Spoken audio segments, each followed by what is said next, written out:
Asset class क्या है और एसेट एलोकेशन कौन सी स्कीम में कैसे करें।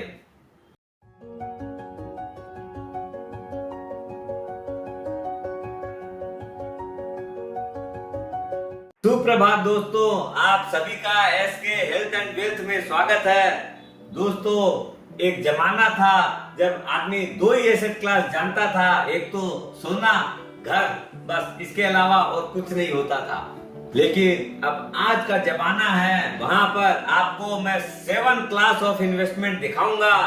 डिफरेंट एसेट क्लास है, इसलिए आजकल एक कहावत भी है कि हमेशा कोई भी आदमी को अपने सारी इनकम एक ही एसेट क्लास में नहीं रखनी चाहिए, लेकिन हर एसेट क्लास के अपने बेनिफिट है, अपनी उसकी रिस्क जो एपेटाइट है उसके हिसाब से अलग अलग स्कीम में परसेंटेज में लगाना चाहिए। वही आपका अलग अलग एसेट क्लास में लगाना चाहिए और एसेट एलोकेशन करना चाहिए।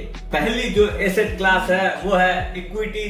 दोस्तों, अपने डायरेक्ट मार्केट से इक्विटी खरीद सकते हैं। बहुत सारी कंपनियां हैं, सब कोई जानते हैं, रिलायंस है, एचडीएफसी, आईसीआईसीआई, सब कोई जानती है, बहुत सारी कंपनियां हैं। और जिस आदमियों के पास अपना एक्सपर्टाइज नहीं है वो लोग म्यूचुअल फंड के थ्रू भी इसका बेनिफिट ले सकते हैं। इक्विटी का सबसे बड़ी जो 2 बेनिफिट आते हैं वो है रेगुलर इनकम थ्रू डिविडेंड और दूसरा सबसे बढ़िया चीज ग्रोथ ओवर द ईयर्स। दूसरी क्लास है डेट। अपने सबको ही जानते हैं, फिक्स डिपॉजिट कर दो बैंक के अंदर, पीपीएफ अकाउंट खुला लो या अपने कोई भी तरह की पोस्ट ऑफिस में इन्वेस्टमेंट है, ये सारी डेट कैटेगरी में आती है। ये सब में रेगुलर इनकम आती है, वॉलेटिलिटी है नहीं, लेकिन इनकम भी बहुत ही कम आती है। Inflation and post tax return लगता है बहुत कम बार ही बीट कर पाते हैं। अपने मन में खुश हो जाते हैं जब एफडी वगैरह करते हैं कि भाई हमने तो 1 लाख रुपया लगाया था, मेरा 8 साल के बाद में 2 लाख रुपया हो गया। लेकिन अगर आप इन्फ्लेशन को अगर काउंट करेंगे तो बहुत बार हमने देखा है कि आप नेगेटिव रिटर्न के अंदर एंड में रह जाते हैं। क्यों? कि अपना परचेजिंग पावर दिन पे दिन वैल्यू कम होता है। तीसरी कैटेगरी है कमोडिटी, जो हर आदमी उसमें इन्वेस्टमेंट करता है, जैसे सोना, चांदी, क्रूड है। ये सारी चीजें बहुत इजीली अवेलेबल भी है और आदमी उसके अंदर ट्रेडिंग भी कर सकता है। इनकी prices mainly demand and supply के हिसाब से ज्यादा फ्लक्चुएट करती है।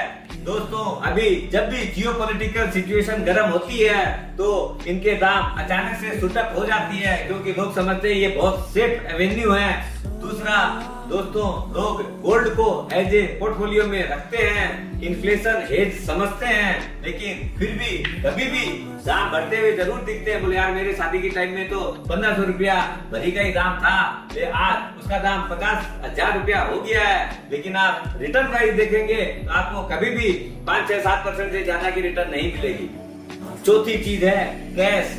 आदमी नगद रुपया को हमेशा किंग मानता है। दोस्तों, घर में रहे तो वैसे मुश्किल, बैंक में रखते हैं तो 2-3% सेविंग्स अकाउंट में खाली ब्याज मिलता है। अगर किसी आदमी को अपना वेल्थ डिस्ट्रॉय करना हो तो उस आदमी को रुपयों को नगद में रखना चाहिए। जहां इन्फ्लेशन चलता है 5-6% का और अपने अर्निंग करते हैं 2-3%, वो भी टैक्स उसके ऊपर एप्लीकेबल है। 5वां आता है करेंसी। इंडिया में ये बहुत ज्यादा पॉपुलर नहीं है, यूरोपियन कंट्रीज और यूएस में बहुत ज्यादा पॉपुलर है। आजकल इंडियन लोग भी इसके अंदर इन्वेस्टमेंट कर सकते हैं, लेकिन डायरेक्ट करेंसी में नहीं, अपने थ्रू म्यूचुअल फंड जो है अक्रॉस इकोनॉमी, चाइना का हो, यूएस का हो, यूरोपियन कंट्रीज के अपने म्यूचुअल फंड ईटीएफ ले सकते हैं और उसमें इन्वेस्टमेंट का गेन कर सकते हैं।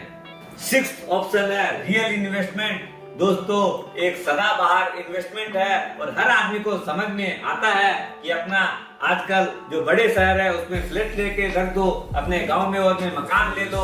दोस्तों, ये बहुत ही हाई इन्वेस्टमेंट की चीज है और विथ लो लिक्विडिटी, क्योंकि अपने जब चाहे तब उसको बेच भी नहीं सकते हैं। तीसरा चीज समझ लीजिए आपने एक 2 करोड़ का फ्लैट खरीदा, लेकिन अगर आपको 25 लाख रुपए की जरूरत है तो आप उसमें 4 कमरों में से 1 कमरा तो बेच नहीं सकते हैं। लेकिन दोस्तों उसमें एक्स्ट्रा फंड ही लगाना चाहिए, क्योंकि लिक्विडिटी बहुत कमजोर है। फिर भी लॉन्ग रन में मोटा मोटी ठीक ठाक रिटर्न आ जाती है, और बहुत लोग तो इसके अंदर जो रेंट आता है वो एक रेगुलर इनकम के रूप में ट्रीट कर सकते हैं। 7वीं और लास्ट कैटेगरी वो है अल्टरनेट एसेट्स में इन्वेस्टमेंट। दोस्तों ये एक ऐसी कैटेगरी है जिसको अपने HNI हाई नेटवर्थ इंडिविजुअल हो चाहे इंस्टीट्यूशनल इन्वेस्टर की कैटेगरी का इन्वेस्टमेंट ही मानते हैं। आम आदमी यूजुअली पार्टिसिपेट नहीं कर पाता है। जैसे आपका हेज फंड हो गया, पी फंड हो गया, क्रिप्टो करेंसी हो गया। आज के दिन हालांकि कर सकते हैं आप ETF के थ्रू, और अपना और भी बहुत सारे ऐसे इन्वेस्टमेंट है, P2P है, कितनी तरह की एसेट क्लास है जो कि आम आदमी उसमें पार्टिसिपेट नहीं कर पाता है। लेकिन दोस्तों स्वस्थ रहो, मस्त रहो और हर तरह की एसेट क्लास में इन्वेस्टमेंट करो।